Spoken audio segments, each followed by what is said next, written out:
வணக்கம் வந்தன மக்களே, இது தமிழச்சி குரல். உங்களில் ஒரு குரல். இந்த காணொலியில் நீங்கள் பார்க்க போகிற சிறுகதை நீ வேண்டும் என் அருகில். லவ்வர்ஸ் 2 பேத்துக்கும் பிரச்சனை உடல், அதனால் பிரிஞ்சு போயிடுறாங்க. பிரிஞ்சு போனதுக்கப்புறம் அவங்க வாழ்க்கையில் திரும்ப சந்திக்கிறாங்களா, ஏன் பிரிஞ்சாங்க, வாங்க கதைக்குள்ளே போய் தெரிஞ்சுக்கலாம்.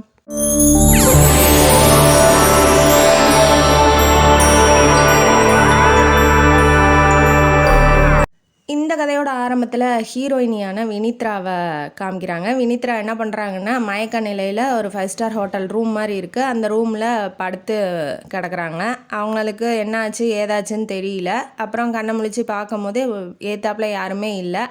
அதுக்கப்புறம் தலையில் கையை வச்சு பார்க்குறாங்க, பேண்டேஜ் போட்டிருக்காங்க. அப்போ தான் தெரியுது நமக்கு அடிபட்டிருக்கு. அப்போ நமக்கு எதனால் அடிபட்டிருக்கு அப்படின்னு சொல்லி யோசித்து பார்க்குறாங்க. பார்க்கும் போது தான் என்ன நடந்திருக்கு நைட்டு அப்படிங்கிறது ஞாபகத்தில் வருது. என்னென்னா, இவங்க வந்து சேலத்தில் இருக்க ஒரு பெரிய ஃபேக்ட்ரியில் அக்கௌண்டண்ட்டாக இருக்காங்க. அவங்க கணக்கு பார்த்துக்கிட்டே இருக்கும்போது இது அர்ஜென்ட்டான ஒர்க்குமா அப்படின்னு சொல்லிட்டு ஒரு ஃபுல்லாக கணக்கு புக்கு ஃபுல்லாக பார்த்து சரி பார்த்து வச்சுட்டு போமா அப்படின்னு சொல்லிட்டாப்புல ஓனரு. அதனால் இவங்க என்ன பண்ணுறாங்கன்னா, பார்த்துக்கிட்டே லேட் ஆயிடுது. எல்லாம் ஆஃபீஸ் ஸ்டாஃப்லாம் வெளியில் போயிட்டாங்க. இவங்களுக்கு ரொம்ப லேட்டானதே தெரியல. வேலையை முடித்தோடனே எந்திரிச்சா அவளுக்கு முன்னாடி வந்து அந்த ஓனர் நின்றுட்டுருக்கான். தப்பாக நடந்துக்க முயற்சி பண்ணுறான். ஏன்னா அவள் ரொம்ப அழகாக இருக்கா. தப்பாக நடந்துக்க முயற்சி பண்ணும்போது இவன் என்ன பண்ணுறான்னா, நான் ஆஃபீஸ் ஸ்டாஃபெல்லாம் கூப்பிட்ருவேன் அப்படின்னும் போது, அங்கே யாருமே இல்லை, நீ கூப்பிட்டாலும் யாரும் வரப்போகிறதில்ல, வாட்ச்மேன் மட்டும்தான் இருக்கான், அவனும் என் ஆள் தான் அப்படின்னு சொல்கிறாப்புல. சொன்னதுக்கப்புறம் இவளுக்கு பயம் வந்துடுது. அதனால இவன் தப்பாக நடந்துக்க முன்னாடி வரும்போது அவனை தள்ளி விட்டுட்டு வேகமாக வெளியில் வரும்போதே என்ன சொல்லிக்கிட்டு வரா அப்படின்னா, உள்ளே பாம்புன்னு கத்திக்கிட்டு வரா. இவன் வாட்ச்மேன் என்ன பண்ணுறான், அவளை விட்டுட்டு உள்ளே ஓடி போகிறான். ஏன்னா அப்போ தானே இவன் பின்னாடி வரமாட்டான் அப்படின்னு இவளுக்கு ஒரு யோசனை. பாருங்கள் எப்படி யோசிக்கிறான்னு. அவள் வந்து ஓடிட்டு மெயின் ரோட்டு பக்கமாக ஓடிடலாம் அப்படின்னு சொல்லி ஓடிடுறா. இவன் வந்து ஓனரு வாட்ச்மேனை வந்து அவளை துரத்துறா அப்படின்னு துரத்தி புடி அவ தப்பிச்சு ஓடுறா. இவங்களும் பின்னாடி ஓனரும் அந்த வாட்ச்மேனும் பின்னாடியே ஓடுறாங்க. ஓடிக்கிட்டே இருக்கும்போது இவன் என்ன பண்ணுறான்னா, கல்லில் தடுக்கி கீழே விழுந்தாடுறா. அங்கே ஒரு கார் வந்து நிற்கிது. கார்லேருந்து 2 பேர் இறங்குறாங்க. இறங்குனதை பார்த்தோன்னே இந்த ஓனரும் வாட்ச்மேனும் பின்னாடி ஓடி போயிடுறாங்க. ஏன்னா பிரச்சனையாயிரும் இல்லையா. இவன் வந்து மயக்கம் போட்டு விழுந்தாடுறா. தலையில் அடிபட்டுருது, பிளட்டு வந்திருந்ததுனால மயக்கம் போட்டு விழுந்தாடுறா. அவளை தூக்கி அப்படியே காரில் போட்டு கூட்டிகிட்டு வந்திருக்காங்க அவங்க பங்களாவுக்கு. சேலம் ஏற்காட்டில் இருக்க பங்களாவுக்கு கூட்டிகிட்டு வந்திருக்காங்க. அது 5 ஸ்டார் ரூம் இல்லை, அவங்க பங்களா. அதில் ஒரு ரூமில் இப்போ மயக்க நிலையில் படுத்துக்கிட்டு இருக்கா. இப்போ ஒரு அம்மா, நடுத்தர வயது, ஒரு 35-40 வயசு மதிக்கத்தக்க ஒரு அம்மா வந்து கதவை திறந்துட்டு வராங்க. இங்கே யார் நம்மளை கூட்டிகிட்டு வந்தது, நம்ம போட்டிருக்க ட்ரெஸ் அப்படியே தான் இருக்குது, அழுக்கோட அப்படியே தான் இருக்குது, நம்மக்கிட்ட யாரும் தப்பாக நடந்துக்கல, அதுவும் இல்லாமல் நம்ம ஏன் இங்கே வந்தோம் அப்படிங்கிறதுலாம் அவளுக்கு தெரியல. பயந்துக்கிட்டே எந்திரிச்சு உக்காந்துட்டுருக்கா. அந்த அம்மாவை பார்த்தோன்னா கொஞ்சம் பயம் கம்மியாகுது, ஏன்னா பெண் தானே அப்படின்னு. வந்தோடனே எப்படிம்மா இருக்கா, நல்லா இருக்கியா, உன் பேர் என்னம்மா அப்படின்னு சொல்லி கேட்கும்போது, என் பேர் வினித்ரா, நான் எப்படி இங்கே வந்தாங்கும் போது, நாங்கள் காரில் மீட்டிங் முடிச்சுட்டு வந்துட்டு இருந்தோம்மா, நீ வந்து எங்கள் காரில் விழுந்துட்ட, எப்படி இருக்க அப்படிங்கும்போது, கொஞ்சம் பரவாயில்ல மேடம், பரவாயில்ல அப்படின்னு சொன்னோன்னே, எதனாலம்மா அப்படி ஓடி வந்த அப்படிங்கும்போது நடந்ததெல்லாம் சொல்கிறா. சொன்னதுக்கப்புறம் நீ இனிமேட்டு அங்கே போக வேண்டாமல் இங்கேயே எஸ்டேட்லேயே தங்கி இந்த பழம் எஸ்டேட் இல்லையா, பழக்கணக்கு, அதே மாதிரி அங்கேயும் அக்கௌண்ட் வேலை தான், அந்த வேலையே செஞ்சிட்ருமா, நீ எங்கேயும் போவேனா, நீ வேற தனியாக இருக்கன்னு சொல்கிற அப்படின்னு சொல்லி அந்த அம்மா ரொம்ப ஆறுதலாக பேசினோன்னே அவளுக்கு ரொம்ப பிடிச்சி போயிடுச்சு. எனக்கு ஒரு மகன் இருக்கான், அவன் வந்தோடனே நான் உன்னை பற்றி சொல்கிறேன், அவனும் வேலை போட்டு தருவாம்மா அப்படின்னு சொல்கிறாங்க. ஃப்ரெஷ் ஆகிட்டு வாமா சாப்பிட போகலாம் அப்படின்னு சொல்லி கூப்பிட்றாங்க. என் ட்ரெஸ்ஸு இவளுக்கு வேறு எதுவும் இல்லையே, அவங்க நைட்டே வந்து வாங்கிட்டு வந்திருப்பாங்க அவளுக்கு ஒரு ட்ரெஸ்ஸு, அதனால் அதையே போட்டு வாமா அப்படின்னு சொல்லியிருக்காங்க. இவங்க இவ்வளோ பண்ணுறாங்களே, இவங்க இவ்வளோ நல்லவங்களாக இருக்காங்களே அப்படின்னு சொல்லிட்டு அவளுக்கு ரொம்ப சந்தோஷமாக இருக்குது. சரி ஆண்டின்னு சொல்லிட்டு, இப்போ மேடம்னா ஆண்டின்னு சொல்லிட்டு இப்போ உள்ளே போய் குளிச்சுட்டு இப்போ வெளியில் வந்ததுக்கப்புறம் ஒரு அதிசயம் மாதிரி அவங்க பையனை பார்க்குறா. அவங்க பையன் வந்து என்ன பண்ணிகிட்டு இருக்கான்னா, அக்கௌண்ட்ஸு அந்த ஃபைல்லாம் பார்த்துட்ருக்காப்புல. பார்த்தோன்னா இவளுக்கு ரொம்ப ஆச்சரியம், ஐயோ இத்தனை வருஷமாக பார்க்கணுன்னு நினச்சோம், இந்த நிலையில் இப்படியா பார்க்கணும் அப்படின்னு சொல்லி மனசுக்குள்ளே நினச்சிக்கிட்டு இருக்கா. அப்போ நமக்கு என்ன தெரியுதுன்னா, ஏற்கனவே பார்த்தவரோ அப்படிங்கிற மாதிரி எனக்கு தோணுச்சு. அப்புறம் என்ன பண்ணுறாங்க, அவளை பார்த்தோன்னே ஏதோ பார்த்தோம் அப்படிங்கிற மாதிரி அவன் திரும்ப தலையை குமிச்சிக்கிறான். என்ன பார்த்துட்டு ஒன்றுமே ரியாக்ஷனே காணோம் அப்படின்னு சொல்லிட்டு இவன் நினச்சிக்கிட்டு வாமா சாப்பிட சாப்பிட்லன்னு அந்த ஆண்டி கூப்பிட்றாங்க. இவளும் போய் உக்காட்றா, முள்ளில் உட்காந்து சாப்பிட்ற மாதிரி சாப்பிட்டுக்கிட்டு இருக்கா. அவளுக்கு எதுவுமே ஒன்றும் பிடிக்காத மாதிரி இருக்குது. கில்ட்டியாக ஃபீல் பண்ணிட்டு சாப்பிட்றா. என்ன நடந்துச்சு அவங்க வாழ்க்கையில் அப்படிங்கிறது இன்ன வரைக்கும் தெரியல. இவங்க வந்து வினித்ராவை பற்றி, அதாவது அவங்க பையனான சுகானேஸ்வர், அவங்க பேர் வனேஷ்ன்னு நம்ம கூப்பிடலாம். அவங்கள்ட்ட சொல்லிகிட்டு இருக்கா, இந்த மாதிரி இவ பேர் வினித்ராப்பா, இப்படிலாம் நடந்துச்சு அப்படிங்கிற மாதிரி சொல்லிகிட்டு இருக்கா. நீ ஏதாவது ஒரு வேலை போட்டு கொடுங்க அப்படின்னு சொல்லி அவங்க அம்மா வந்து சொல்லிகிட்டு இருக்காங்க அவங்க பையன்கிட்ட. ஏன்னா எனக்கு என்னமோ இவருக்கு இவ்வளோ ஏற்கனவே தெரிஞ்ச மாதிரி தெரியுது. ஏன்னா அவர் இதெல்லாம் கேட்டும் கேட்காத மாதிரி அப்படியே அதிலெல்லாம் இன்ட்ரெஸ்ட் இல்லாமல் உட்காந்துட்டு இருக்காப்புல. எந்திரிச்சு போய் கை கழுவ போகிறாரு. இவளும் வந்து ஏனோ தானேன்னு சாப்பிட்டுட்டு கை கழுவ போகும்போது, என்ன அம்மா கல்யாணம் ஆகலைன்னு சொல்கிறாங்க, ஏன் என்ன மாதிரி ஒரு இல்ச்சா பையன் உனக்கு எங்கேயுமே கிடைக்கலையா, இல்லை ஏமாத்துறதுக்கு எவனும் சிக்கலையா, அதனால் இங்கே வந்துட்டியோ அப்படிங்கிற மாதிரி அவர் சொல்லவும் இவளுக்கு ஷாக் ஆயிடுச்சு. இவர் ஏன் நம்மளை பற்றி இப்படி நினைக்கிறாரு அப்படிங்கிற மாதிரி அவளுக்கு தோணுது. அவன் அப்படி பேசவும் டக்குன்னு இவ ஷாக்கான மாதிரி நின்றுட்டா. இவன் கையை கழுவிட்டு போகலான்னு கையை கழுவிட்டு இருக்கான். என்னப்பா கை கழுவிட்டியா அப்படிங்கும்போது, நான் எப்பயோ கை கழுவிட்டோம்மா அப்படிங்கிற மாதிரி இவங்க டபுள் மீனிங்கில் பேசுகிறது அவளுக்கு மட்டும்தான் புரியுது. சரிப்பா இவன் இங்கே இருக்கட்டும், நீ வேலைக்கு மட்டும் ஏற்பாடு பண்ணுப்பா அப்படின்னு சொல்கிறாங்க. சரி அம்மா சொல்லும் போது அதை தட்ட முடியாது இல்லையா, அதனால் அவரும் ஓகேன்னு சொல்லிட்டு இவர் வேலையை பார்க்கறதுக்காக போயிருக்காரு. இப்போ அவன் பேசுனது, அவன் இந்த மாதிரி திட்டிட்டு போனதை நினச்சி பார்த்துக்கிட்டே ரூமில் போய் ரெஸ்ட் எடுமான்னு அவங்க அம்மா, அதாவது வனேஷோட அம்மா சொல்லியிருப்பாங்க. வனேஷ் தான் ஹீரோ. அவர் அம்மா சொன்னோன்னே இவளும் போய் ரூமுக்குள்ளே ரெஸ்ட் எடுக்க போகிறா. அப்படியே பழைய ஞாபகம்லாம் வருது. ஒரு பிரபலமான காலேஜில் பிகாம் வந்து படிச்சிட்ருக்கா நம்ம ஹீரோயினி வினித்ரா. அதில் வந்து எம்காம் பண்ணிகிட்ருப்பார் சீனியர் வந்து நம்ம வனேஷ். அவர் வந்து கல்ச்சுரல்ஸ் நடந்துகிட்ருக்கு. அவர் எல்லாத்துலேயுமே ஃபஸ்ட்டு, படிப்பில் ஸ்போர்ட்ஸில் எல்லாத்துலேயுமே ஃபஸ்ட்டு, ப்ரைஸ்லாம் நிறையா வாங்குறாரு. அப்போ தான் வந்து வினித்ரா முதல்ல வனேஷை பார்த்துருப்பா. பார்த்தோன்னே காதல் வயப்படுறா. அவர் ரொம்ப அழகாக இருக்கார் இல்லையா, அதனால பார்த்தோன்னே இவ்வளோ ஹேண்ட்ஸமாக இருக்கான், இவ்வளோ திறமையெல்லாம் வச்சிட்டு இருக்கான், எங்கே தான் இருக்கானோ அப்படின்னு சொல்லிட்டு கேட்டுக்கிட்டு இருக்கும்போது ஃப்ரெண்ட்ஸ் எல்லாம் சொல்லிடுறாங்க, இந்த மாதிரி நம்ம சீனியர் தான் அப்படின்னு சொல்லவும் அவளுக்கு ரொம்ப குஷி. சரி நம்ம போய் ஏதாவது இன்ட்ராக்ட் பேசி பார்க்கலாம் அப்படின்னு சொல்லி நினச்சோடனே மறுநாள் ஆகுது. காரில் வந்து இறங்குறா. இவ யார் அப்படின்னா அரசியல்வாதியோட பொண்ணு. அதாவது அவங்க அப்பா பேர் ரத்னாகரன். அவர் வந்து பெரிய அரசியல்வாதி, பெரிய புள்ளி. அவங்க அம்மா பேர் நாமங்கிரி. அவங்க என்ன பண்ணுறாங்க, அவங்களுக்கு ஒரே பொண்ணு, அதனால் ரொம்ப பணக்கார குடும்பம். அதனால் அவள் சின்ன வயசுலேருந்தே அவளோட வேலையெல்லாம் செஞ்சதில்லை. வேலைக்காரங்க தான் வளர்த்திருக்காங்க, வேலைக்காரங்க தான் வேலை செய்வாங்க. அப்பேற்பட்ட பணக்கார பொண்ணு நம்ம வினித்ரா. இப்போ காரில் வந்து இறங்கினோன்னே அவன் உட்காந்து படிச்சுட்டு இருக்கிறத பார்க்குறாங்க காலேஜில், அதாவது வனேஷ். பார்த்துக்கிட்டு இருந்தோடனே சரி நம்ம போய் பேசி பார்க்கலாம், ஆனால் அவங்களுக்கு பிடிச்சிருக்கு இல்லையா, பேசி பார்க்கலான்னு போய் பேசுறதுக்கு போகிறாங்க. இவன் வந்து புக்கும் கையுமா தான் எப்போ பார்த்தாலும் தெரியுமா, ரொம்ப படிப்பு, ரொம்ப தான் உண்டு தான் வேலை விட்டு, ரொம்ப ரிசர்வ் டைப்பு, ரொம்பலாம் இன்ட்ராக்ட்லாம் யார்ட்டையும் பண்ண மாட்டான் அப்படிங்கிற மாதிரி ஃப்ரெண்ட்ஸ் சொல்லியிருப்பாங்க. சரி நம்ம போய் பேசலான்னு இவ போய் பேசுகிறதுக்கு போகிறா. ஹாய் வனேஷ், நான் வினித்ரா, நானும் இங்கே தான் படிக்கிறேன். நீங்கள் காலேஜுக்காக உங்கள்கிட்ட நிறைய திறமை இருக்குது, காலேஜுக்காக எவ்வளோ ப்ரைஸ் வாங்கியிருக்கீங்க, ரொம்ப பெருமைப்படுத்தியிருக்கீங்க, உங்களுக்கு வந்து வாழ்த்துக்கள் சொல்லிட்டு போகலான்னு வந்தேன் அப்படின்னு சொல்லவும் சரிம்மா ஓகேன்னு சொல்லிட்டு இவன் பாட்டுக்கு எந்திரிச்சு போயிடறான். இவளுக்கு ரொம்ப அவமானமாக ஆயிடுச்சு. ஏன்னா இவன் வந்து முன்ன பின்ன யார்ட்டையும் பேச மாட்டான்னு சொல்லியிருப்பாங்க. பட் ஆனால் இந்த அளவுக்கு இருப்பானா அப்படிங்கிறதே அவளுக்கு தெரியாமல் போயிடுச்சு. ஏன்னா ஏற எடுத்து நம்மளை ஒரு பார்வை கூட பார்க்கல, என்னவா இருப்பான் அவன் அப்படின்னு சொல்லிட்டு இவன் நினச்சிட்டு போயிடுறா. அதுக்கப்புறமும் 2-3 வாட்டி ட்ரை பண்ணியிருப்பா பேசுகிறதுக்கு. அவன் அவ்வளவா இப்போ என்னன்னு சொல்லிட்டு போயிருப்பான். ஏன்னா அவனுக்கு இந்த மாதிரி பேசுறது பழகிறதெல்லாம் பிடிக்காது. ஒரு நாள் அவளோட பர்த்டே வருது. பர்த்டே வந்தோடனே இந்த குழந்தைங்கள்லாம் இருப்பாங்க இல்லையா, அனாதை குழந்தைங்க, அந்த இல்லத்துக்கு போயிட்டு இவ ஸ்வீட்ஸு சாப்பாடெல்லாம் ப்ரொவைட் பண்ணிகிட்ருப்பா, கொடுத்துட்டு இருக்கும்போது அவன் வந்து வாலிபாலு, ஃபுட்பாலு, அந்த பேஸ்கெட் பாலு இதெல்லாம் கற்றுக் கொடுக்கவும் டியூஷன்லாம் சொல்லி தரத்துக்காகவும் அங்கே வந்திருப்பான் வனேஷ். வந்தோடனே இவனை பார்த்தோன்னே அவளுக்கு ஆச்சரியம், இவர் ஏன் இங்கே என்ன பண்ணுறாரு அப்படின்னு சொல்லி கேட்கும் போது அவர் வாரம் வருவாருமா, இந்த மாதிரி குழந்தைங்களுக்கெல்லாம் சொல்லி கொடுப்பாரு அப்படின்னாட்டி இவ வேணுன்னே போய் இன்ட்ராக்ட் பண்ணலான்னு போனோடனே நீங்கள் எப்படி இங்கே வந்து சேவை செய்வீங்கன்னு எனக்கு தெரியாதே அப்படின்னு சொல்லும் போது, அதனால் என்ன, நம்மளால் முடிஞ்ச உதவி எல்லாத்துக்கும் செய்யணும் அப்படிங்கும்போது, நீயும் இங்கே வருவேன்னு எனக்கு தெரியாது, நீ இந்த மாதிரி குழந்தைங்களுக்கு ஹெல்ப் பண்ணுவோன்னு தெரியாது அப்படின்னு சொல்லி 2 பேரும் ஓரளவுக்கு பேச ஆரம்பிக்கிறாங்க.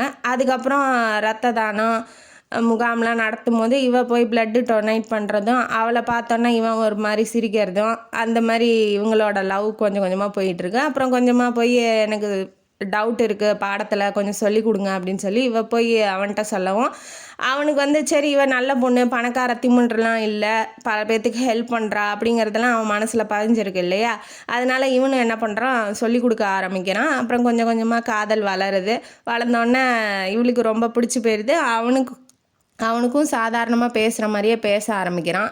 அதுக்கப்புறம் ஒரு ஓவிய கண்காட்சி நடக்குது. அதில் சூப்பரான ஒரு பெயிண்டிங்கை பண்ணியிருக்கா. பண்ணோன்னே இந்த பெயிண்டிங் யார் பண்ணது, ரொம்ப அழகாக இருக்குது அப்படின்னு சொல்லிட்டு கேட்டுகிட்டு இருக்கும்போது நான் தான் பண்ணேன்னு சொல்லி நம்ம வினித்ரா வந்து சொல்லும் போது, உனக்கு பெயிண்டிங்லாம் தெரியுமா, இது எனக்கு தெரியாமல் போயிடுச்சு அப்படின்னு சொல்லி சொல்கிறா. ஸோ ஏன் நான் வரைஞ்சேன்னு சொன்னோன்னே உங்களுக்கு பிடிக்காமல் போயிடுச்சா அப்படிங்கும்போது, இல்லை எனக்கு ரொம்ப பிடிச்சிருக்கு, உனக்குள்ளே இவ்வளோ திறமை இருக்கே, பரவாயில்ல அப்படின்னு சொல்கிறா. மறுநாள் என்ன பண்ணுறா, அவனோட உருவத்தை அப்படியே பெயிண்டிங் பண்ணிவிட்டு இவ கையில் ரோஸ் இருக்கிற மாதிரி கொண்டாந்து கொடுக்குறா. இதை பிரித்து பாருங்கள், உங்களுக்கான கிஃப்ட்டு, இதுக்கான பதிலை நான் எதிர்பார்க்குறேன் அப்படின்னு சொல்லி சொல்கிறா.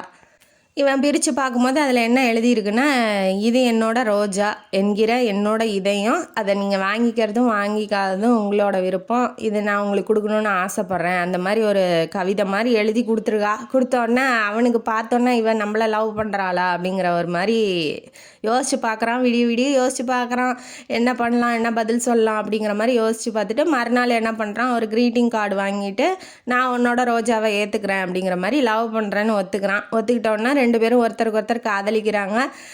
ரொம்ப காதலிக்கிறாங்க. அது பணக்காரங்க ஏழை அப்படிங்கிற ஒரு வித்தியாசமே, ஏழைலாம் இல்லாமல் ஒரு மிடில் கிளாஸு அப்படிங்கிற ஒரு வித்தியாசமே இல்லாமல் ரெண்டு பேரும் காதலிச்சிக்கிட்டு இருக்காங்க. ஒரு வாட்டி என்ன பண்ணுறான், பீச்சுக்கு போகிறாங்க. அன்றைக்கி வந்து வனேஷோட பர்த்டே. பீச்சுக்கு போகும்போது உனக்கு என்ன வேணும் அப்படின்னு சொல்லி கேட்குறாங்க. கேட்டோன்னே நீ தான் வேணும் அப்படின்னு சொல்லி இவரும் சொல்கிறாப்புல. சொன்னோன்னே இந்த மாதிரி இருந்தால் நான் வெளியிலே வரமாட்டேன் உங்க கூட அப்படின்னு சொல்லி சொல்கிறா. சொன்னோன்னே அவள் தான் வாங்கிட்டு வந்த மோதிரத்தை கிஃப்ட் பண்ணுறா. கிஃப்ட் பண்ணோன்னே இவனுக்கு வேண்டாம் அப்படிங்கிற மாதிரி தோணுது. பட் இருந்தாலும் அவன் என்ன சொல்கிறான்னா, இது என்னோட கிஃப்ட்டு, நீங்கள் என்னை கல்யாணம் பண்ணிக்கிட்டதுக்கப்புறம் இதை விட பெருசாக எனக்கு செய்யுங்க, நீங்கள் உழைச்சி சம்பாரித்து, நான் அதுவும் பெருசாக கண்டுக்க மாட்டேன், இது இப்போதைக்கு வாங்கிக்கோங்க அப்படின்னு சொல்லி சொல்கிறா. சொன்னோன்னே சரி ஓகே, லவ்வர் தர ஆசையா அப்படின்னு சொல்லிட்டு அந்த மோதிரத்தை பத்திரமா வாங்கி வச்சுக்கிட்டோன்னே இவங்க ரெண்டு பேரும் சினிமா பார்த்துட்டு பீச்சில் போய் நடந்துகிட்ருக்காங்க. நடந்துகிட்டு இருக்கும்போது டக்குன்னு இவன் இழுத்து பிடிச்சி கிஸ் பண்ணிடுறான். கிஸ் பண்ணோன்னே அவளுக்கும் ரொம்ப ஃபஸ்ட் டைம் கிஸ்ஸு, ஃபஸ்ட்டு காதல், ஃபஸ்ட்டு கான்வர்சேஷனு எல்லாமே அவளுக்கு ஃபஸ்ட்டு தடவை நடக்கும்போது அவளும் சரி ஓகே, இந்த மாதிரி இனிமேட்டு பண்ணக்கூடாது, நான் அவங்க கூட வரமாட்டேன் அப்படிங்கிற மாதிரி அங்கே ஒரு ரொமான்டிக் சீன் நடக்குது. நடந்தோடனே இவளும் வீட்டுக்கு போயிடுறா. சரி ஓகே சாரி 1,00,000 கோடி சாரி அப்படின்னு சொல்லி சாரி கேட்டுறான். அதனால் திரும்பவும் பேச ஆரம்பிக்கிறாங்க. ஒரு நாள் என்ன பண்ணுவாங்க, கோயிலுக்கு போயிருப்பாங்க. இவனுக்கும் காலேஜ் முடிய போகிற டைமு. கோயிலுக்கு போனோன்னே இனிமேட்டு நான் உங்களை எப்படி பார்ப்பேன், காலேஜ் முடிய போதே, லாஸ்ட்டு செமஸ்டர் இது அப்படின்னு சொன்னோன்னே, ஏன் வாரத்துக்கு ஒரு தடவை இந்த கோயிலே நம்ம வந்து சந்திச்சுக்கலாம் அப்படிங்கும்போது, நீங்கள் எப்படியே பேசுங்க, நான் உங்களை பார்க்காம எப்படி இருக்க போகிறேனோ தெரியல அப்படின்னு சொல்லி வினித்ரா சொல்கிறா. சரி உங்கள் வீட்டில் நீங்கள் பேசிட்டீங்களா அப்படின்னு கேட்கும்போது, அம்மா தானே எதுக்கும் ஒத்துக்குவாங்க, அவளுக்கு இருக்கிறது ஒரே ஒரு அம்மா, அந்த திலகவதி மட்டும்தான். இந்த பக்கம் உங்கள் அப்பாட்ட பேசிட்டியாங்கும் போது, எங்கள் அப்பாவை பார்த்தா தான் பயமாக இருக்குது, என்ன சொல்ல போகிறாரோ தெரியல, இருந்தாலும் நான் பேச முயற்சி பண்ணுறேன் அப்படிங்கிற மாதிரி அவள் சொல்கிறா. சொல்லிவிட்டு ரெண்டு பேரும் கோயிலில் சந்திச்சுக்கிட்டது அதான் லாஸ்ட்டு. இப்போ என்ன பண்ணுறாங்க, வீட்டுக்கு போயிடுறா. வீட்டுக்கு போனோன்னே என்ன ஆகுதுன்னா, இவங்க அப்பா என்ன பண்ணுறாரு, எங்கே போயிருந்தேன் அப்படின்னு சொல்லி விசாரிக்கிறாரு. விசாரித்தோன்னே நான் ஃப்ரெண்டு வீட்டுக்கு போனேன் அப்படின்னு சொல்லி சொல்கிறா. ஆனால் ஃப்ரெண்டு வீடு எங்கே, கோயிலில் இருக்கா, கோயிலில் ஒரு பையனோட நீ பேசிக்கிட்டு இருந்தியா, ஃப்ரெண்டுனா ஓகே, அதுக்கு மேலே போச்சுன்னா அவனையும் சும்மா விட மாட்டேன், அவங்க அம்மா ஒருத்தி தான் இருக்காளாமே, அவளையும் நான் சும்மா விட மாட்டேன், பிராத்தல் கேஸில் உள்ளே போட்டுருவேன், அந்த அவமானம் தாங்காமல் அந்த அம்மா தூக்கு மாட்டிக்கும் லாக்அப்லேயே.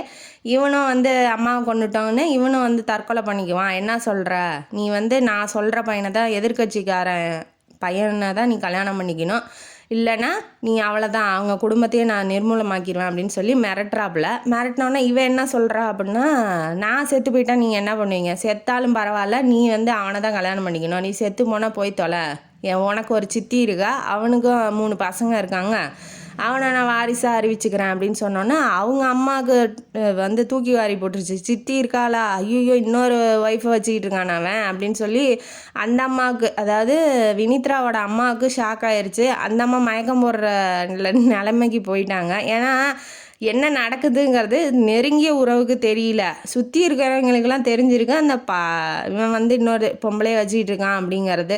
பாருங்கள் எப்படி இருக்காங்கன்னு இந்த அரசியல்வாதிங்களாம். அதுக்கப்புறம் அந்த அம்மா ரொம்ப கஷ்டப்பட்டு அழுகுது, வேண்டாம் உங்கள் அப்பா என்ன வேணாலும் செய்வார், மறந்துடுறேன்னு சொல்லிடு, அப்புறம் ஒரு வாரம் கழித்து அந்த பையனை போய் சமாதானப்படுத்திட்டு நீ அவனோடையே போயிடு அப்படிங்கிற மாதிரி அவங்க அம்மா சொல்கிறாங்க. சுச்சுவேஷனும் அப்படி தானே இருக்குது, அவளால் எதுவும் செய்ய முடியல. அவங்க யார் ஹீரோவுக்கும் அவங்க அம்மாவுக்கும் ஏதாவது ஆபத்து வந்துடும், உயிருக்கு ஆபத்து வந்துடும், இல்லைன்னா அவமானப்படுத்தப்பட்டுருவாங்களோ அவங்க அம்மா, எந்த தப்புமே செய்யலையே அப்படிங்கிற மாதிரி அவன் நினச்சிட்டு போய் கீழே எல்லாம் அவனை அடிச்சிட்டு இருப்பாங்க. அடிச்சிட்டு இருக்கும்போது அவன் என்ன சொல்லியிருப்பான் அப்படின்னா, யார் ஹீரோ என்ன சொல்லியிருப்பான் அப்படின்னா, நான் வந்து அவளை விரும்புகிறேன், அவளும் என்னை விரும்புகிறா, நீங்கள் என்ன பண்ணாலும் அதை மாற்ற முடியாது, அவள் எனக்கு தான் அப்படிங்கிற மாதிரி ஹீரோ வசனத்தெல்லாம் பேசியிருப்பான். அதனால டென்ஷன் ஆகி இவளை இழுத்துட்டு வந்து இந்த மாதிரி திட்டிகிட்டு இருக்காரு. இப்போ கீழே வரும்போது அவன் என்ன சொல்லிடுறான்னா, இவர் யாருன்னே எனக்கு தெரியாது, ஏன்னா உள்ளே மிரட்டியிருக்காரு இல்லையா, அது அவனுக்கு தெரியல, இவர் யாருன்னே எனக்கு தெரியாது, நான் ஒன்றும் காதலிக்கவே இல்லை இவரை அப்படின்னு சொல்லிடுறா. இதை கேட்டோன்னா அவன் ஷாக் ஆகிட்டான். ஐயோ என்ன இப்போ அவன் பணக்கார திமுறை காமிச்சிட்டிய இல்லையா, என்னை காதலிக்கலன்னு சொல்லிட்ட, சரி போ நீயாவது நல்லாரு அப்படின்னு சொல்லிட்டு மனசு உடஞ்சி போய் காதல் பிரேக்கப்பில் அவருக்கு என்ன பண்ணணும் பண்ணக்கூடாதுன்னே தெரியல, ரொம்ப மனசு உடஞ்சி போயிட்டாப்புல. ஏன்னா யாருக்கிட்டையுமே போய் பேசாத ஆள் ஒருத்தரை காதலித்து கல்யாணம் பண்ணிக்கலாம் அப்படிங்கிற ரேஞ்சுக்கு வரும்போது அது முடியாது, நான் உன்னை லவ்வே பண்ணல அப்படின்னு சொன்னால் அவருக்கு எப்படி இருக்கும், உள்ளே நடந்தது தெரியாது தான், இருந்தாலும் அவள் வந்து அப்படி சொல்லும் போது அவருக்கு மனசு சுக்குநூறாக ஆயிடுச்சு. அவர் பாட்டுக்கு கிளம்பி போயிட்டாப்புல, இனிமேட்டு அவ்வளோதான் அப்படின்னு. அதுக்கப்புறம் ஒரு வாரம் கழித்து இவளும் ஏதோ அந்த காவல் போட்டிருக்காங்க வீட்டுக்கு, அவள் எங்கேயும் வெளியில் போக முடியாத அளவுக்கு, இருந்தாலும் அதை மீறி வெளியில் வந்து அவன் வீட்டுக்கு வந்து பார்க்கும்போது அந்த வீடும் காலி பண்ணிட்டு போயிட்டாங்க. அவங்க அம்மா ஒர்க் பண்ணுற ஸ்கூலுக்கு போய் பார்க்கும்போது அந்த ஸ்கூல்லேருந்து அவங்க ரிசைன் பண்ணிட்டாங்க அப்படிங்கிற மாதிரி சொல்லிட்டாங்க. இவளுக்கு என்ன பண்ணணும், இவன் எங்கே போனான் அப்படிங்கிறதே அவளுக்கு தெரியல, விட்டு பிரிஞ்சு போயிட்டானோ அப்படிங்கிற மாதிரி இவளும் ஓரளவுக்கு ரொம்ப வெக்ஸ் ஆகிட்டா. ஆனவுடனே கல்யாண பத்திரிக்கையெல்லாம் அடிக்க ஆரம்பிச்சிட்டாங்க. யார் எதிர்கட்சிக்காரன் பையனோட கல்யாணம் நடக்கிற மாதிரி பத்திரிக்கையெல்லாம் அடிக்க ஆரம்பிச்சிட்டாங்க. இல்லை அப்படின்னா உன் சித்தி அவளுக்கே அவனை வந்து கல்யாணம் பண்ணி கொடுத்து நான் எப்படியும் அரசியலை பெருசாகிடுவேன், அரசியல் வட்டத்தில் நான் பெரிய ஆள் அப்படிங்கிற மாதிரி காமிச்சிக்குவேன் அப்படிங்கிற மாதிரி நினைக்கிறாரு. அவர் பொண்ணு வந்து விருப்பம் என்ன அப்படிங்கிறதெல்லாம் அவருக்கு முக்கியம் இல்லை, அப்பா எப்படிப்பட்டவரா அப்படிங்கிறத இப்போ தான் அவளுக்கு தெரிய ஆரம்பிக்குது. அதுக்கப்புறம் என்ன ஆகுது, பத்திரிக்கை கொடுக்கலான்னு ட்ரெயினில் சொந்தக்காரங்களுக்கெல்லாம் கொடுக்கலான்னு போயிருக்காப்புல. போகும்போது அந்த ட்ரெயின் ஆக்சிடெண்ட் ஆகி அவனும் போயிட்டான், அப்பங்காரனும் அம்பேல் ஆகிட்டான். சொத்து பத்து பினாமி பேரில் இருக்கிறதுனால அதெல்லாம் இவங்க கைக்கு வரப்போகிறதில்ல. இருக்கிறது அந்த ஒரே ஒரு வீடு மட்டும்தான். அந்த வீட்டையும் விற்று இப்போ கடன் வாங்கி பண்ணிகிட்டு இருக்காரு இல்லையா, அதெல்லாம் கடனை அடைச்சிட்டு மீதி காசை வச்சு இவங்க ஒரு வருஷம் வாழ்ந்துகிட்டு இருக்காங்க. அம்மா ரொம்ப பாசமாக ஆயிட்டாங்க. இந்த மாதிரி வாழ்க்கையவே இவன் ஏமாற்றிட்டு போயிட்டான், நம்ம பொண்ணை நம்ம பார்க்கவே இல்லையோ அப்படிங்கிற மாதிரி அவங்க யோசித்து அம்மா பொண்ணு 2 பேரும் ரொம்ப நெருக்கமாக அன்பாக இருக்க ஆரம்பிச்சிட்டாங்க. அந்த அன்பு ரொம்ப நாள் நிலைக்கல. அந்த அம்மாவுக்கு தலைவலின்னு படுத்து அவங்க அம்மாவுக்கு தலையில் கேன்சர்னு சொல்லிட்டாங்க. அதை சொன்னோன்னே அவளும் கஷ்டப்பட்டு ஏதோ இருக்கிற பணத்தெல்லாம் வச்சு ஆப்ரேஷன் பண்ணியும் ஸ்ட்ரோக் வந்துருச்சு. வந்தோடனே அந்த அம்மாவும் செத்து போயிட்டாங்க. இப்போ அம்மாவும் இல்லை அப்பாவும் இல்லை, அந்த பொண்ணு அனாதையாக நிற்கிறா. யார் ஹீரோயினி, அவங்கள்ட்ட வேலை செஞ்ச டிரைவர் சண்முகம் அப்படிங்கிறவர் தான் இப்போ இவளுக்கு ஹெல்ப் பண்ணுற மாதிரி இருக்குது. ஏன்னா இப்போ அவர் ஒரு 20-25 வருஷமாக அவங்கள்ட்டே வேலை செய்கிறாங்க. அதனால் அந்த பொண்ணு எப்பேற்பட்ட பொண்ணு, பணத்துலேயே வளர்ந்தவ இப்போ அனாதையாக நிற்கிறாளே அப்படிங்கிற மாதிரி கஷ்டப்பட்டு அவர் டிரைவர் வந்து என்ன பண்ணுறாரு, தன்னோட வீட்டுக்கு கூட்டிகிட்டு போகிறாரு.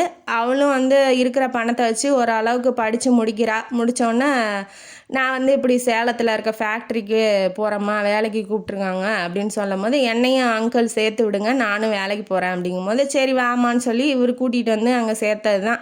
3 வருஷமாக அங்கேயே வேலை செஞ்சுருக்கா.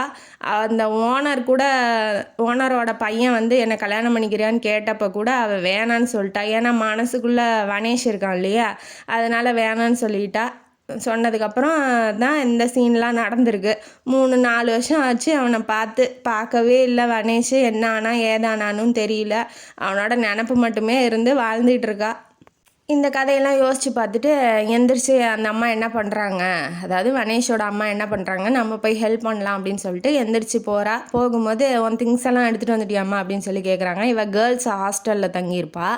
திங்ஸ் எல்லாம் எடுத்துகிட்டு வந்திருக்கியாம்மா அப்படின்னு சொல்லி கேட்கும்போது, இல்லை ஆண்டி நான் போய் எடுத்துகிட்டு வந்துடுறேன் அப்படிங்கும்போது, நீ தனியாக போகாத, திரும்ப ஏதாவது பிரச்சனை வந்துட போது வனேஷை அனுப்பி வைக்கிறேன் அப்படிங்கும்போது அவளுக்கு சந்தோஷம்தான் அவனோட போகிறான் அப்படின்னு. ஆனால் அவன் அந்த பக்கம் ரியாக்ஷன் எதுவும் இல்லையே. அவன் தான் மனசை சுக்குநூறாக உடச்சிட்டா இல்லையா, யாருன்னே தெரியாதுன்னு சொல்லிட்டு அந்த வெறுப்புலேயே இருக்காப்புல ஹீரோ. இப்போ என்ன பண்ணுறாரு, வந்தோடனே அப்படி கூட்டிகிட்டு போப்பா, திங்ஸ் எடுக்கணுமா, நீ அங்கே தானே மீட்டிங்க்கு போகிற, 2 hours ஆகுங்கிற, அதுக்குள்ளே எடுத்துகிட்டு எடுத்துகிட்டு வந்துடுவா அப்படிங்கும்போது, இது என்னம்மா எனக்கு யாரோன்னே தெரில, அவங்களுக்கெல்லாம் போய் வேலை செய்ய சொல்கிற. இவன் பதிலுக்கு வெறுப்பெல்லாம் கொட்டுறான். யாருன்னே தெரில, அவளுக்கு போய் வேலை செய்ய சொல்கிறீங்க, அவள் பெரிய ஆளா, அவள் வேணா போய் அவள் திங்ஸை எடுத்துக்கிட்டோம், நான்லாம் யாருக்கும் டிரைவர் ஆக முடியாது அப்படிங்கிற மாதிரி சொல்லவும், ஏன்டா அப்படி பேசுகிற, என்னாச்சுடா மூட் அவுட்டில் இருக்கியா அப்படின்னு சொல்லி அவங்க அம்மா கேட்கும்போது, சரி வந்து தொலை சொல்லுங்கள், இனிமேட்டு இந்த மாதிரி வேலையெல்லாம் எனக்கு வைக்காதீங்க அப்படிங்கிற மாதிரி சொல்கிறாரு. சொன்னோன்னா இவன் என்ன பண்ணுறா, ஏற்கனவே டென்ஷனாக எரிஞ்சு விழுகிறான். இப்போ நம்ம போய் கிட்ட போய் உக்காந்தா, அதாவது காரில் முன்னாடி சீட்டில் போய் உக்காந்தா, அதுக்கு நீ பெரிய ஆளா, நீ என்னை கல்யாணம் பண்ணிக்க போகிறவளா, முன்னாடி வந்து உட்காரன்னு திட்டுவான்னு பின்னாடி போய் உட்கார போகிறா. அதுக்கும் திட்டுறான், நான் என்ன டிரைவராக உனக்கு, பின்னாடி உட்காந்துட்டு இருக்கா, வா முன்னாடி வந்து உட்காருன்னு சொல்லி திட்டுறான். சரின்னு முன்னாடி போய் உட்காந்தோன்னே இவன் வந்து பேச ஆரம்பிக்கிறான். உங்கள் அப்பா செத்துட்டான்னு பேப்பரில் படித்தேன், நீ தனியாலாம் ஆகிட்ட பற்றியா, எனக்கு பண்ண துரோகத்தினால தான் உன்னை கடவுள் இந்த மாதிரி ஆக்கிட்டான், நீ என்கிட்ட இப்போ சம்பளம் வாங்குற வேலைக்காரி ஆகிட்டேன், நான் உனக்கு சம்பளம் கொடுக்குற முதலாளியாக ஆகிட்டேன், இப்போ பணம் இருக்கிறதுக்காக தான் நான் இப்படி சீன் போட்டு அழுது எங்கள் அம்மா காக்கா பிடிச்சிட்டு இப்போ வேலை வாங்கியிருக்கேன் என்கிட்டந்து அப்படின்னு சொல்லி அவன் மேலே இருக்க வெறுப்பெல்லாம் கொட்டும் போது அவள் ரொம்ப கஷ்டமாயிடுறா. என்ன வனேஷ் இப்படி பேசுகிறீங்க அப்படின்னு சொல்லி கேட்கவும், வனேஷா யார் உனக்கு வனேஷ், நீ என்கிட்ட சம்பளம் வாங்குற வேலைக்காரி, நீ சாருன்னு தான் கூப்பிடணுமேட்டு அப்படின்னு சொல்லிடுறான். அவளுக்கு ரொம்ப கஷ்டமாயிடுச்சு. ஓகே சார் அப்படின்னு சொல்லி உடனே சொல்லிடுறா. அதுக்கப்புறம் என்ன சொல்கிறான், இனிமேட்டு எங்கள் அம்மாட்ட சொல்லி என்கிட்ட வேலை வாங்குற வேலையெல்லாம் வச்சுக்காத, உனக்கு வேலை செய்கிற அளவுக்கு நான் வந்து தயாராக இல்லை, உனக்கு வேலை செஞ்சு நான் உன்னை திரும்ப காதலிப்பேன் அப்படிங்கிற நினப்பெல்லாம் மனசுலேருந்து அப்படியே மறந்துடு அப்படின்னு சொல்லி ரொம்ப ஹார்ஷ்ஃபுல்லாக பேசுகிறாப்புல. அதை கேட்டோன்னே அவளுக்கும் கஷ்டமாயிடுது. ஓகே சார் நம்மகிட்ட நான் என் வேலையை நானே பார்த்துக்கிறேன் அப்படின்னு சொல்லிடுறா. ஹாஸ்டலுக்கு போய் திங்ஸ் எல்லாம் பேக் பண்ணிவிட்டு தன்னோட ஃப்ரெண்டான அமுதாக்கிட்டையும் ஃபோன் பண்ணி சொல்லிடுறா. அப்புறம் லெட்ரு அந்த சண்முக அங்கிள் இருக்காங்க இல்லையா டிரைவரு, அவங்களுக்கு ஒரு லெட்ரு எழுதி வச்சுட்டு வந்தால் கொடுத்துருங்க அப்படின்னு சொல்லிட்டு இப்போ வனேஷ் வந்து வேலையை முடிச்சுட்டு வந்து கூட்டிகிட்டு வந்து வீட்டில் விட்டதுக்கப்புறம் எதுவும் பிரச்சனை இல்லையம்மா அப்படின்னு சொல்லி அவங்க அம்மா வனேஷோட அம்மா வந்து விசாரிக்கிறாங்க. அதெல்லாம் இல்லை ஆண்டி அப்படின்னு சொல்கிறா. சரி நாளையிலேருந்து ஜாயின் பண்ணிக்கோமா, இந்த மாதிரி குவார்ட்டர்ஸ் இருக்குது அங்கே போ அப்படின்னு சொல்லி, அங்கே ஆல்ரெடி ஒரு பெண் இருக்காங்க, ஒரு 35 வயசு பெண் தான் அவங்க இருக்காங்க. அவங்களுக்கு ஒரு கதை இருக்குது. போனோடனே அவங்கள பார்த்தோன்னே அவங்க பேர் மாலா. என்னன்னா மாலா எரிதிரி பண்டா நம்ம சுவிட்சை போர்டுன்னு வடிவேலு சொல்கிறது தான் ஞாபகம் வருது இந்த பேரை கேட்டோடனே. அப்புறம் அவங்கள்ட்ட போய் பார்த்தோன்னே 2 பேரும் அக்கா தங்கச்சி அப்படிங்கிற ஒரு ஃபீல் மாதிரி வந்த ஒருத்தரை பார்த்தோன்னே நமக்கு பிடிக்கும் இல்லையா, அந்த மாதிரி அவளுக்கும் வினித்ராவுக்கும் வந்துடுது. சரிம்மா அப்படின்னு சொல்லிட்டு அவங்கள விட்டுட்டு இந்த அம்மா அவங்க வீட்டுக்கு போயிடுறாங்க. இப்போ இவங்க 2 பேரும் பேசிகிட்டு இருக்கும்போது மாலா வந்து தன்னோட கதையை சொல்ல ஆரம்பிக்கிறா. என்ன கதை அப்படின்னா, அவளோட வாழ்க்கையில் அவளுக்கு கல்யாணம் ஆயிடுச்சு. நான் வீட்டில் பார்த்து தான் மாப்பிள்ளை செட் பண்ணி வச்சு கல்யாணம் பண்ணியிருக்காங்க. அந்த கல்யாணம் பண்ணவன் என்ன பண்ணிட்டான், பணக்கார பிள்ளையாக பார்த்து வயசான பொம்பளை, அது பரவாயில்லன்னு அந்த பொம்பளை பின்னாடியே ஓடிட்டான். இது பிள்ளைத்தாச்சி பிள்ளையை விட்டுட்டு ஓடினோடனே இந்த பிள்ளைக்கு எப்படி தெரிஞ்சிருக்கு அப்படின்னா, செக்கப்புக்கு போயிட்டு அவங்க அப்பா வீட்டில் இருந்திருக்கு. அப்பா வீட்டில் இருந்துட்டு கொஞ்சம் லேட்டாகி வீட்டுக்கு வரவும் இந்த பிள்ளை இவங்க 2 பேரும் ஒரே ரூமில் இருக்கிறத பார்த்துட்டு ஷாக் ஆயிடுச்சு. அப்படியே மயக்கம் போட்டுருச்சு. அங்கேயே மயக்கம் போட்டு வயிற்றில் அந்த கருவும் கலைஞ்சிருச்சு. இப்படி ஹஸ்பண்ட் வந்து தன்னை ஏமாற்றிட்டான், தனக்கு துரோகம் பண்ணிட்டான் அப்படிங்கிற மாதிரி. அதுலேருந்து டைவர்ஸ் அப்ளை பண்ணி டைவர்ஸும் வாங்கிடுச்சு. இனிமேட்டு உனக்கு எனக்கு சம்மந்தம் இல்லை அப்படிங்கிற மாதிரி அவன் ரொம்ப சந்தோஷமாக பணம் இருந்தால் போதுன்னு அந்த பொம்பளை பின்னாடியே ஓடிட்டான். எப்படிலாம் இருக்காங்க பாருங்கள் வாழ்க்கையில், பணம் இருந்தால் போதும், என்ன யார் எப்படி இருந்தாலும் பரவாயில்லங்கிற மாதிரி வாழ்க்கை ஓடிக்கிட்டு இருக்கு. அவள் கதை சொந்த கதை சோக கதையெல்லாம் சொல்லிக்கிட்டு இருக்கும்போது இவளுக்கும் தன்னோட கதையை சொல்கிறா. இவ்வளோ நடந்தது இன்ன வரைக்கும் வாழ்க்கையில் நடந்துச்சு இல்லையா அதை சொல்கிறா. ஆனால் அதை காதலன் யார், லவ்வர் யார் அப்படிங்கும்போது வனேஷை சொல்லலை, பேர் சொல்லாமல் அது ஒரு ஆள் அப்படிங்கிற மாதிரி சொல்லி வச்சுருக்கா.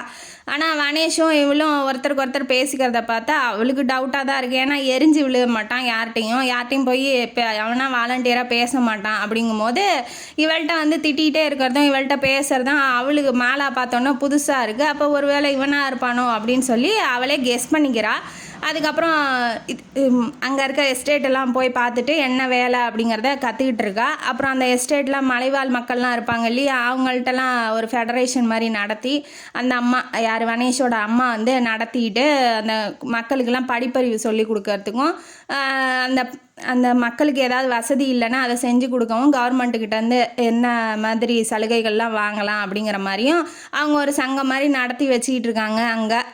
அங்கே வேலை செய்கிற தாவலை இவ போனோடனே அவங்கள பார்த்தோன்னே பிடிச்சிருக்கு. இவளுக்கும் தனக்கு தெரிஞ்ச எல்லாத்தையும் தையல் கலை, கூடை பின்னுறது, அப்புறம் படிப்பு சொல்லி கொடுக்கறது, அப்புறம் வேறு ஏதாவது ஹெல்ப் ஏதாவது செய்கிறது அந்த மாதிரி செஞ்சுட்டு இவன்ட்டு எப்படி தள்ளி இருக்கலாம் அப்படிங்கிற மாதிரி வேலை செஞ்சுக்கிட்டு வீட்டுக்கு வர்றதும் மீதி நேரத்தை அந்த மலைவாழ் மக்களோட கழிக்கிறதுமா இருக்கிறா.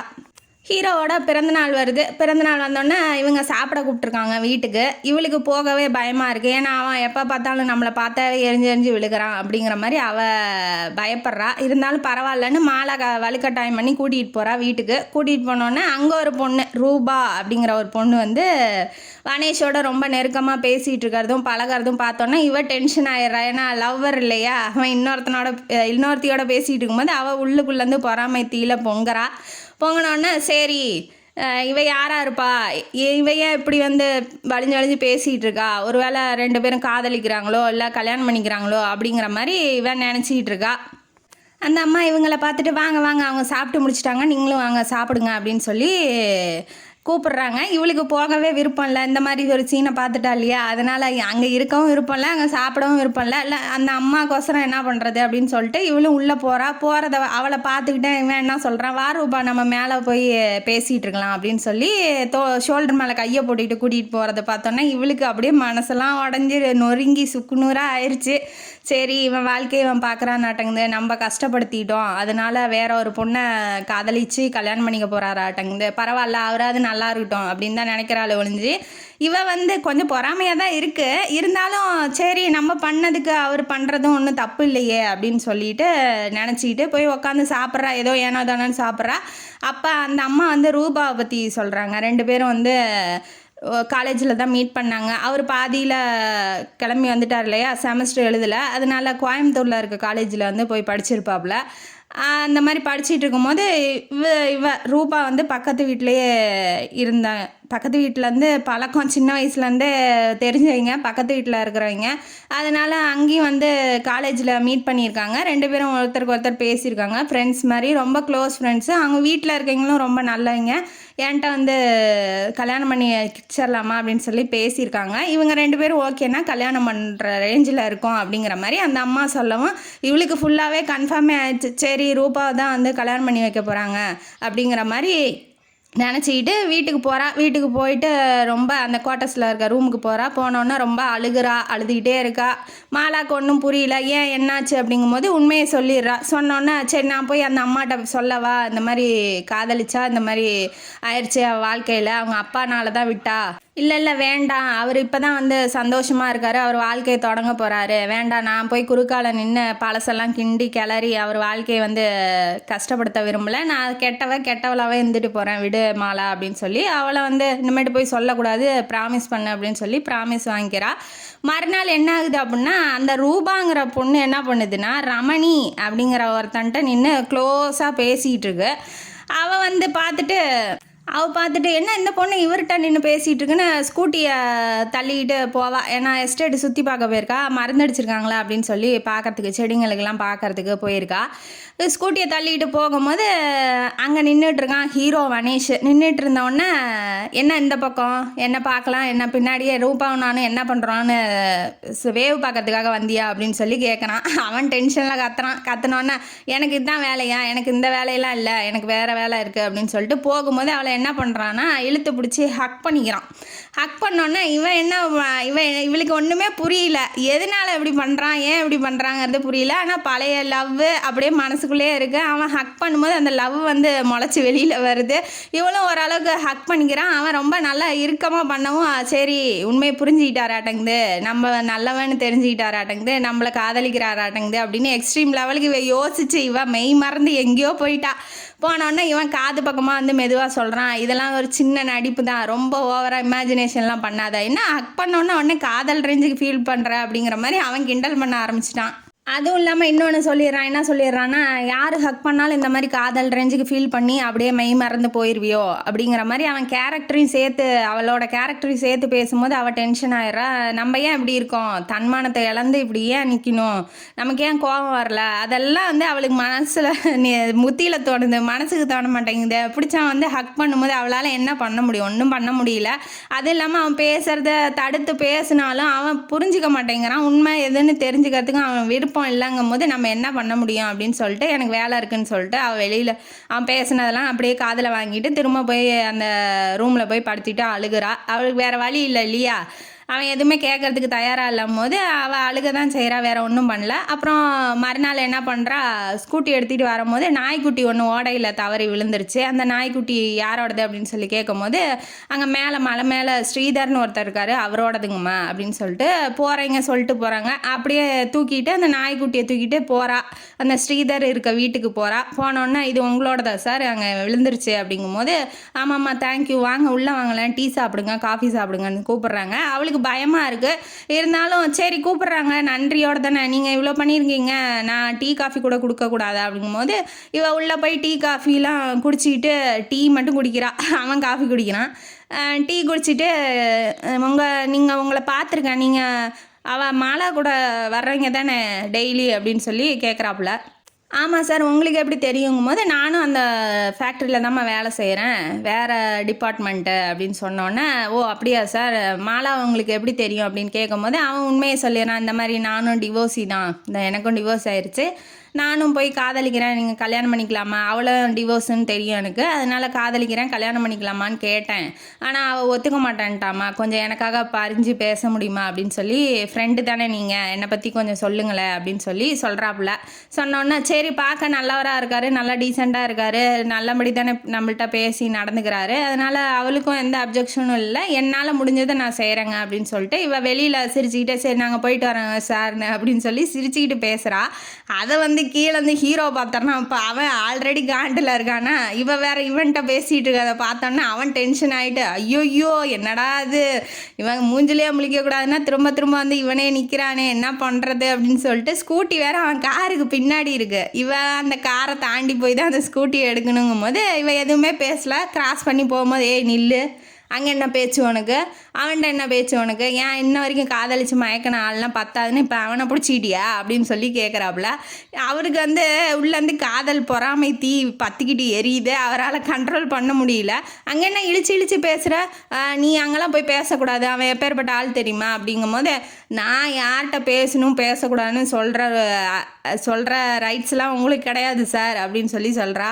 நீ என்கிட்ட வேலை செய்கிற, நான் உனக்கு சம்பளம் கொடுக்குற முதலாளி, என்கிட்ட வேலை செய்கிறேங்க எப்படி இருக்கணும்னு சொல்லணும்னு எனக்கு வந்து உரிமை இருக்குது, நீ அதனால் அங்கே போய் பேசக்கூடாது அப்படின்னு சொல்லவும் ஓகே சார் அப்படின்னு சொல்லிட்டு இவ போகும்போது என்ன அவன்கிட்ட இழிச்சு பேசுகிற, என்கிட்ட மட்டும் அங்கே டென்ஷன் ஆகி மூஞ்செல்லாம் கடுகடுன்னு வச்சுக்கிட்டு பேசுகிற அப்படிங்கும்போது அது நடந்துக்கிற முறையில் இருக்குது சார், நீங்கள் அப்படி நடந்துக்கிறீங்க அதனால் நானும் அப்படி நடந்துக்கிறேன் அப்படிங்கும் போது ஓ அவன் நல்லபடியாக நடந்துக்கிட்டான், நீ அதுக்குள்ளே கண்டுபிடிச்சிட்டியா, எத்தனை நாள் பழக்கம் அது அப்படின்னு சொல்லி அவன் வாய்க்கு வந்ததெல்லாம் பொறாமையில் பொங்கறான். அவளால் என்ன சொல்லி சமாதானப்படுத்தணுன்னு ஒன்றும் புரியல. நான் எனக்கு வேலை இருக்குது சார் நான் கிளம்புறேன் அப்படின்னு சொல்லி போகும்போது நினச்சி பார்க்குறான், ஆனால் இவன் ஏன் டென்ஷன் ஆகுறான், நம்ம அவன்கிட்ட பேசினா இவனுக்கு என்ன, இவன் தான் ரூபாவை கல்யாணம் பண்ணிக்க போகிறானே நமக்கு என்ன வந்துச்சு அப்படின்னு சொல்லிட்டு அவள் ஆனால் கண்டுபிடிக்கிறா, அவன் உள்ளூரை காதலிக்கிறான் அப்படிங்கிறத கண்டுபிடிக்கிறா. ஆனால் ரூபாவோட நினப்பு வரவும் அது அப்படியே விட்டுறா. சரி நம்ம யார்கிட்ட பேசினாலும் அவருக்கு கோவம் வருதாட்டங்குது அப்படின்னு சொல்லிட்டு அந்த விஷயத்த அப்படியே அதோட விட்டுறா. ஏன்னா அவன் உள்ளூரை காதலிக்கிறான் அப்படிங்கிறது அவளுக்கு அதிகமாக, அதை விட அவன் ரூபாவை கல்யாணம் பண்ணிக்க போகிறான் அப்படிங்கிறது அவளுக்கு ரொம்ப ஹர்ட்டிங்காக இருக்குது. மாலாட்ட போய் பேசுகிறா, இந்த மாதிரி அவர் நல்லவராக தான் தெரிகிறாரு. அவங்க ஒய்ஃப் வந்து என்ன இந்த ஹிஸ்டீரியா பேஷண்ட் மாதிரி அவங்க வந்து திடீர்னு கோவப்படுவாங்க. அவங்களே சட்டை புடவையெல்லாம் கிழிச்சிக்குவாங்க, அவங்களே அடிச்சுக்குவாங்க. அப்படிங்கும்போது அவர் அடிச்சிட்டாரு, அவர் தான் கொடுமைப்படுத்துகிறாரு அப்படிங்கிற மாதிரி வெளியில் இருக்கிறவங்க பார்த்தோன்னே இவர் மேலே சந்தேகப்படுறாங்க. ஆனால் அவங்களுக்கு வந்து மனநோய் இருக்கிறது யாருக்கும் தெரிய வரல. அதனால அவரோட பேர் வந்து கெட்ட பேராக ஆயிடுச்சு. பட் ஆனால் அவர் நல்லவர் தான், ஸ்ரீதர் நல்லவர் தான் அப்படின்னு சொல்லி பக்கத்தில் இருக்கவங்க சொன்னதை வச்சு மாலாட்ட சொல்லும்போது மாலாவும் ஒத்துக்கிறா, சரி அவர் நல்லவர் தான், ஆனால் என்னோட வாழ்க்கையை வந்து பழசை மறந்துட்டு திரும்ப இன்னொருத்தரோட வாழணுங்கிறது என்னால் முடியாது. அப்படிங்கும்போது பழசே நினச்சிக்கிட்டு இருந்தால் நம்ம எப்படி வாழ்கிறது? நமக்குன்னு இன்னும் ஒரு வாழ்க்கை இருக்குல்ல, உன்னை விரும்பினவர் கிடச்சிருக்காரு, நீ நல்லா சந்தோஷமாக வாழு அப்படின்னு சொல்லி எடுத்து சொல்கிறாங்க. எனக்கு சொல்கிற சரி நீ என்ன பண்ண போகிற அப்படின்னு சொல்லி கேட்கும்போது என் வாழ்க்கையில் எனக்கு விரும்பினவர் இன்னும் கிடைக்கலையே அப்படிங்கன்னு அவள் சொல்கிறா. அவள் புரிஞ்சுக்கிறா, சரி அப்படின்னு சொல்லிட்டு 2 பேரும் ஸ்ரீதரும் மாலாவும் கல்யாணம் பண்ணிக்கலாம் அப்படிங்கிற ரேஞ்சுக்கு பத்திரிக்கைலாம் அடிச்சுட்டு வீட்டுக்கு கொண்டாந்து கொடுக்குறாங்க. கொடுத்தோன்னே ஸ்ரீதர் வந்து என்ன சொல்கிறான்னா, ஏன் உனக்கு மாட்டலங்கவும் ஃப்ரெண்டுக்கிட்ட வந்து தத்தி விட்டுட்டியா, அவங்க 2 பேர்த்தையும் கல்யாணம் பண்ணிக்க வச்சிட்டியா அப்படின்னு சொல்லி சொல்லவும் அவள் ரொம்ப ஹர்ட் ஆயிரான். கேரக்டரை பற்றியே திரும்ப வந்து கொச்சப்படுத்தும் போது ஒரு பெண்ணுக்கு வந்து ஓரளவுக்கு கண்ட்ரோலாக இருக்கலாம், ஆனால் இவன் திரும்ப அதையே பற்றி பேசவும் அவள் ரொம்ப ஹர்ட் ஆகி போய் அழுகிற ரேஞ்சுக்கு போயிட்டா. ரூமுக்கு போகிறா, திரும்ப அழுகிறா. அவள் வரைஞ்சி வச்சுருப்பா அதை வாழ்நாள் ஃபுல்லாக இவங்க ஸ்ரீதரும் இவளும் எப்படி இருப்பாங்க, அவள் நல்லா பெயிண்டிங் பண்ணுவா இல்லையா, அந்த மாதிரி வரைஞ்சி வச்சதெல்லாம் எடுத்து போட்டு உடைக்கிறா. இனிமேட்டு ஸ்ரீதரை வந்து பக்கமே போகக்கூடாது அப்படிங்கிற மாதிரி. ஸ்ரீதர் பக்கங்கிறேன், வனேஷ் பக்கமே போகக்கூடாது, அவர் என்ன சொன்னாலும் நம்ம காதில் வாங்கிக்கக்கூடாது, அவர் அவ்வளோதான், நான் என் காதல் வந்து முடிஞ்சிருச்சு அப்படிங்கிற மாதிரி மனசுக்குள்ளே யோசிச்சுட்டு இருக்கா. இவ இப்படி அழுகிறத பார்த்தோன்னா நம்மளும் கல்யாணம் பண்ணி போயிட்டா இவ ரொம்ப வருத்தப்படுவாளே அப்படின்னு சொல்லி மாலா என்ன பண்ணுறா, ஓரளவுக்கு சமாதானப்படுத்திட்டு நேராக அவங்க அம்மாட்ட, அதாவது வனேஷோட அம்மாட்ட உண்மையெல்லாம் சொல்லிடலாம் அப்படிங்கிற மாதிரி போய் சொல்ல ஆரம்பிக்கிறா. சொன்னதுக்கப்புறம் தான் அவங்களுக்கு வந்து இதனால தான் இவன் வந்து டென்ஷனாக அவன் மேலே எரிஞ்சு விழுகிறானா அப்படிங்கிற மாதிரி சொல்கிறாங்க. ஆனால் அந்த விஷயம் அவங்களுக்கு என்னன்னே தெரிஞ்சிருக்காது. ஏன்னா இதெல்லாம் அவங்க பெரியப்பா சொத்து, அவங்க பெரியப்பாவுக்கு வாரிசு இல்லைங்கவும் எல்லாத்தையும் தம்பி பையனான நம்ம வனேஷ் மேலே சொத்தெல்லாம் எழுதி வச்சிட்டாப்புல. அன்னைக்கு நைட்டு தான், அதாவது இப்போ வேண்டாம் நான் உன்னை காதலிக்கல அப்படின்னு சொன்னா இல்லையா, அன்னைக்கு நைட்டு தான் செய்தி வந்திருக்கும் பெரியப்பா இறந்து போயிட்டாருன்னு. அதனால அவங்க வீடெல்லாம் காலி பண்ணிவிட்டு இந்த ஊருக்கு ஏற்காட்டுக்கு வந்திருப்பாங்க.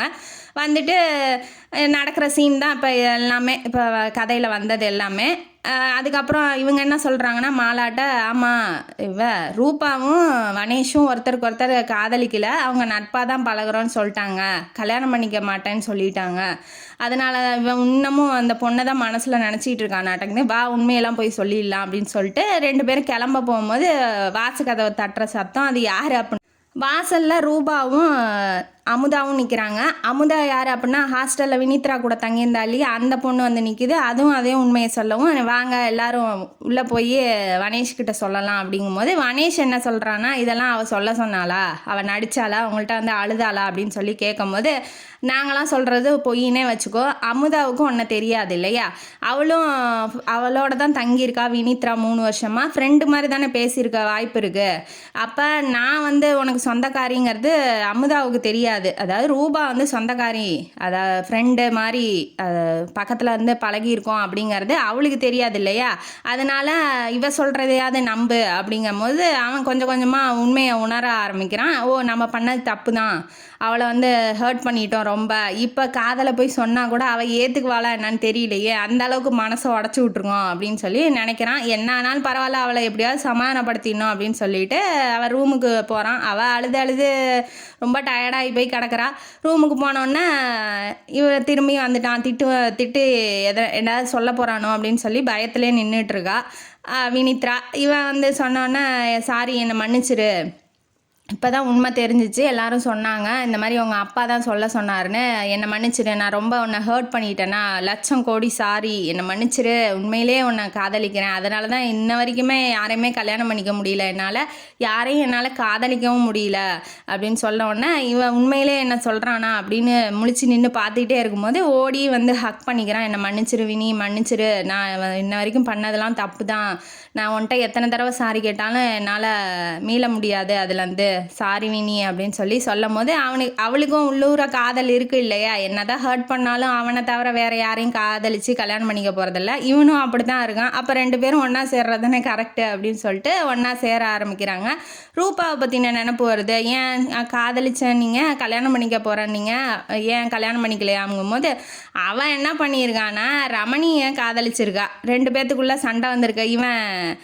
வனேஷ் போய் ரூபாட்ட ரொம்ப நெருக்கமாக பேசவும் ரமணிக்கு சந்தேகப்பட்டிருக்கான். அதனால அவன் முன்னாடி நம்ம வினித்ராவை காதலிக்கிற மாதிரி கட்டி பிடிச்சிருக்கான். அன்னைக்கு கட்டி பிடிச்சான் இல்லையா, ஹக் பண்ணான் இல்லையா, அதனால தான் அவன் ஹக் பண்ணியிருக்கான்.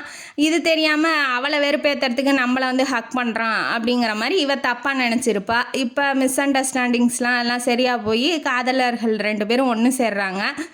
ஒன்று சேர்ந்து வாழ்க்கையில் இன்ன வரைக்கும் பட்ட கஷ்டம்லாம் போதும், தேவையில்லாமல் நம்ம ஒருத்தருக்கு ஒருத்தர் விலகி இத்தனை வருஷத்தை வீணாக்கிட்டோம், இந்தமாதிரி ஒரு நிமிஷம் கூட வீணாக்கக்கூடாது அப்படின்னு சொல்லிட்டு 2 பேரும் ஹக் பண்ணி அந்த ஃபோட்டோலாம் வரைஞ்சி வச்சுருப்பா இல்லையா, வயசானா எப்படி இருப்பாங்க, குழந்த பிறந்தா எப்படி இருக்கும், கல்யாணம் பண்ணால் எப்படி மாப்பிள்ளை கோலத்தில் இருப்பாங்க, மாப்பிள்ளை பொண்ணு கோலத்தில் இருப்பாங்க அப்படிங்கிறதுல பெயிண்டிங்ஸ்லாம் ஒவ்வொன்றா எடுத்து காமிக்கிறா, தன்னோட காதலை வெளிப்படுத்துகிறா. அவன் ஹக் பண்ணி கிஸ் பண்ணுறான். லவ்வர்ஸ் 2 பேரும் ஒன்று சேர்ந்து வாழ்க்கையில் சந்தோஷமாக வாழுவாங்கன்னு சொல்லிட்டு இந்த கதையை இதோட முடிப்போம். இந்த கதையிலேருந்து நமக்கு என்ன தெரியுது, என்ன தான் தவறான எண்ணங்கள் இருந்தாலும் ஒருத்தருக்கு ஒருத்தர் மனசு விட்டு பேசுங்க. காதலர்களாக இருந்தாலும் சரி, கணவன் மனைவியாக இருந்தாலும் சரி, இது நீ பண்ணியா, இதை நீ செஞ்சியா, ஏன் செஞ்ச, எதனால் செஞ்ச அப்படிங்கிறத முதல்ல தனிமையில் உட்காந்து 2 பேரும் மனசு விட்டு பேசினாவே பல பிரச்சனைகள் சரியாக போயிடும். அதனால் மனசு விட்டு ஒருத்தருக்கு ஒருத்தர் பேசி பழகுங்க அப்படின்னு சொல்லிட்டு இந்த கதையை இதோட முடிப்போம். இந்த கதையும் காணொலி உங்களுக்கு பிடிச்சிருந்தா லைக் பண்ணுங்கள், ஷேர் பண்ணுங்கள், சப்ஸ்கிரைப் பண்ணுங்கள், கமெண்ட் பாக்ஸில் கமெண்ட் பண்ணுங்கள். நன்றி மக்களே.